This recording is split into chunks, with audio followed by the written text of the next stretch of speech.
గోరువంక వాలగాని గోపురానికి స్వరాల గడగడ గంటలే మోగనేలా.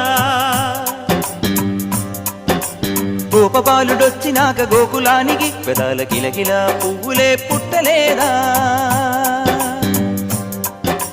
బాలకృష్ణుడొచ్చినప్పుడే వయ్యారి నందనాలు నాట్యమాడగా, వారసుని చూసినప్పుడే వరాల వాంఛలన్నీ పల్లవించగా, నందుడింట చిందులేసే అందమైన బాలుడే తనవాడై. గోరువంక వాలగానే గోపురానికి స్వరాల గణగణ గంటలే మోగనేలా. గోపబాలుడొచ్చినాక గోకులానికి పెదాల కిలకిల పువ్వులే